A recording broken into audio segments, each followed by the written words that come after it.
Assalamualaikum warahmatullahi wabarakatuh. Yang saya hormati Ibu Pustika, SEM, SIM, sebagai dosen pengampu mata kuliah akuntansi biaya. Pada ujian akhir semester ini, saya Kukuh Wibowo di kelas MC 502 akan mempresentasikan hasil tugas yang telah dikumpulkan.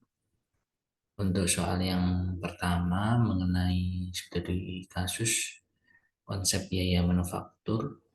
Di sini untuk estimasi biaya per unit CNR ketika perusahaan beroperasi pada tingkat produksi dan penjualan 12.000 unit adalah sebagai berikut.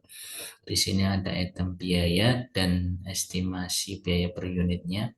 Untuk bahan baku $32, tenaga kerja langsung $10, overhead pabrik variabel $15, overhead pabrik tetap $6, pemasaran variabel $3, dan pemasaran tetap $5. Dan di sini diminta yang pertama untuk mengidentifikasi estimasi biaya konversi per unitnya. Untuk biaya konversi per unit dengan rumus biaya tenaga kerja langsung ditambah overhead pabrik dan overhead tetap. Di sini biaya tenaga kerja langsungnya $10 ditambah dengan $15 untuk overhead pabrik dan ditambah $6 untuk overhead pabrik tetap. Dengan situ kita jumlahkan hasilnya $31. Untuk yang kedua, mengidentifikasi estimasi biaya utama prem cost per unitnya. Biaya utama prem cost per unit sama dengan bahan bakunya di sini $32 dan ditambah dengan biaya tenaga kerja langsung $10 dengan hasil $42. Dan yang terakhir, yang ketiga, menentukan estimasi total biaya variabel per unitnya.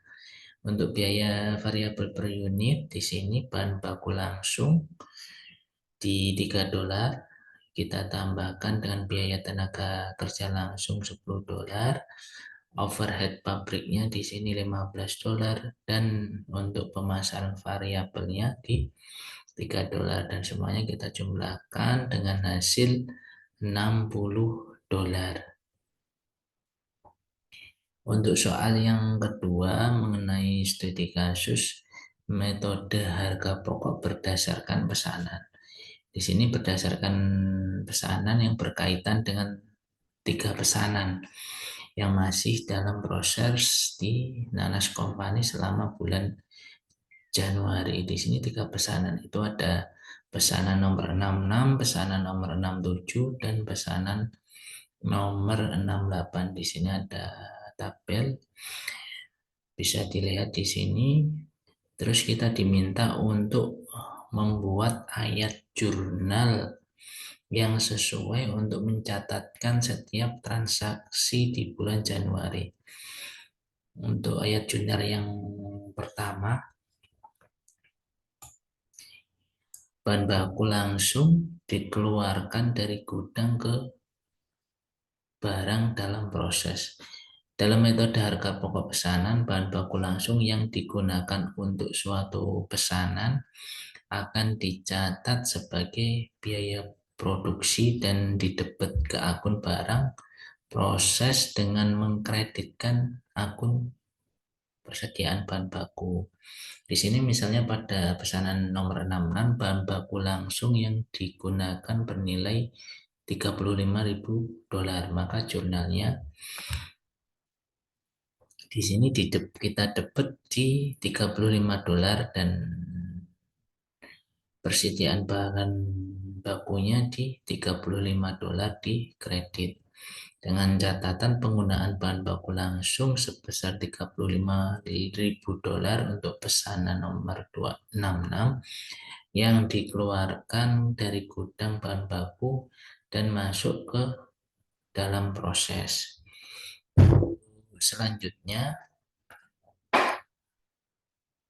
barang dalam proses nomor 67 untuk debitnya di $45. Persediaan bahan bakunya kredit di $45 juga. Di sini dengan catatan penggunaan bahan baku langsung sebesar $45 untuk pesanan nomor 67 yang dikeluarkan dari gudang bahan baku dan masuk ke barang dalam proses.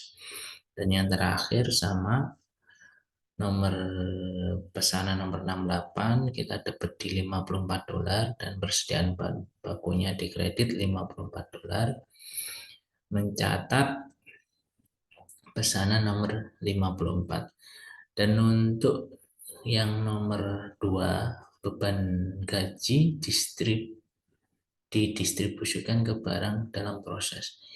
Biaya tenaga kerja langsung juga akan dibebankan ke akun barang dalam proses dengan mengkredit akun beban gaji. Misalnya di nomor 66 beban gaji yang dibebankan adalah $45, $45.000. Maka jurnalnya bahan dalam prosesnya nomor 67 ini debitnya di $45, kreditnya beban gajinya di $45.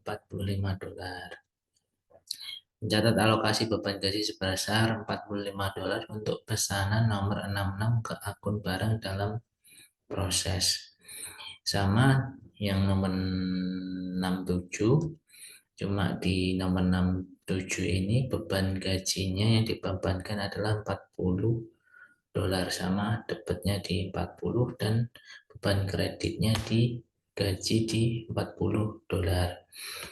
Dan nomor yang 68 selanjutnya ini juga sama, tapi ini dan debitnya kita $35 dan beban gaji di kredit $35 untuk pesanan nomor 68 ke akun dalam proses. Dan yang nomor 3 mengenai overhead pabrik dibebankan ke produksi.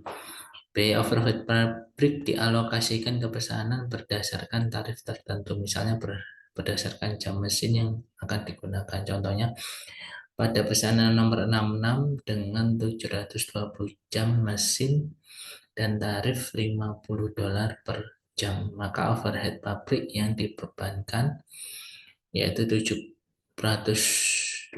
jam kita kalikan dengan $50, hasilnya $36.000.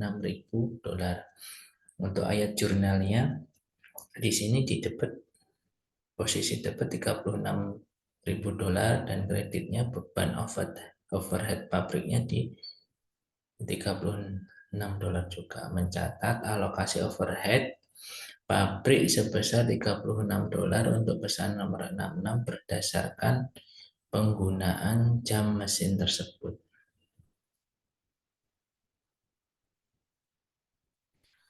Dan ini yang keempat, kita diminta untuk pesanan selesai dan ditransfer ke persediaan barang jadi. Saat pesanan selesai, akun barang dalam proses ditutup dengan mengkredit akun persediaan. Contohnya nomor 66, pesanan nomor 66. Biaya periodenya sebelumnya $40, $40.000, biaya bahan bakunya $35.000, biaya tenaga kerja $45.000, dan biaya overhead yang sudah kita kalikan 720 jam tadi hasilnya $36. Total biaya tersebut kita totalkan hasilnya $156.000. Dengan ayat jurnalnya di debit kita $165.006, kreditnya persediaan barang jadinya di $156 juga. Dan contoh pesanan yang nomor 67, biaya periode sebelumnya $15, biaya bahan baku $45, biaya tenaga kerja $40.000, biaya overheadnya 50 dikalikan 640 jam, hasilnya $32.000. Total biayanya kita jumlahkan, hasil akhirnya di $132.000. Kita buat ayat jurnalnya, barang dalam proses nomor 67 kita dapat $132 dan kreditnya di persediaan barang jadinya $132.000. Untuk yang soal nomor 3, kasus metode harga pokok proses. Tuller memproduksi suatu produk di dua departemen. Produk ini dibuat dari lempengan logam yang dipotong dan dibentuk di departemen pemotongan. Produk ini kemudian ditransfer ke departemen perakitan, di mana bagian-bagian yang lain yang dibeli dari pemasok luar ditambahkan ke unit dasar. Oleh karena hanya ada satu produk yang diproduksi oleh perusahaan, maka sistem perhitungan biaya berdasarkan proses yang digunakan. Data yang berkaitan dengan operasi bulan November di departemen pemotongan adalah sebagai berikut. Jumlah unit di persediaan awalnya 800, jumlah unit yang mulai diproses selama periode perjalanan 3.200, jumlah unit yang ditransfer ke departemen perakitan selama periode perjalanan 3.400, jumlah unit persediaan akhir 75% selesai untuk bahan bakunya, 40% selesai untuk tenaga kerja, dan 25% untuk overhead. Di sini kita diminta untuk hitung biaya unit ekuivalen dari departemen pemotongan tersebut. Di sini kita hitung mulai jumlah unit mulai diprosesnya itu 3.200, jumlah unit di transfernya 3.400 tadi, jumlah unit persediaan akhirnya 600 unit.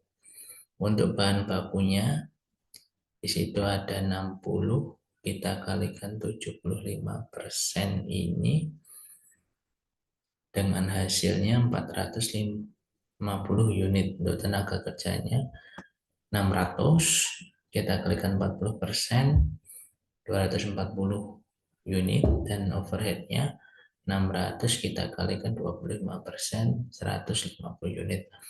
Maka unit ekuivalen sama dengan unit mulai diproses dikurangi unit transfer ditambah unit persediaan akhir. Di situ 3.200 kita kurangi 3.400, kita tambahkan 450, kita tambahkan 240, dan kita tambahkan lagi di akhir 150. Hasilnya 640 unit.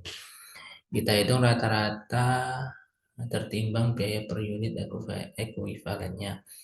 Biaya bahan bakunya yang ada di tabel bisa kita lihat 17,923 dolar, kita tambahkan 68,625 dolar, hasilnya 86.548 dolar. Untuk biaya tenaga kerjanya sama, kita jumlahkan, overheadnya kita jumlahkan, dan hasilnya udah bisa kita lihat. Maka biaya per unit ekuivalennya dari total biaya unit ekuivalen kita bagi 640 unit tadi, dan hasilnya 214.077 per unit yang dihasilkan. Dan ini untuk ayat jurnalnya, untuk mencatat transfer biaya dari departemen pemotongan ke departemen perakitan. Di sini beban overhead departemen perakitannya kita dapat 137.452. Bahan baku dari departemen perakitan 86.548. Beban tenaga kerja departemen perakitan 17.108. Dan persediaan walk-in proses di departemen perakitan di posisi kredit yaitu 241.000 108. Terima kasih. Kurang lebihnya mohon maaf. Assalamualaikum warahmatullahi wabarakatuh.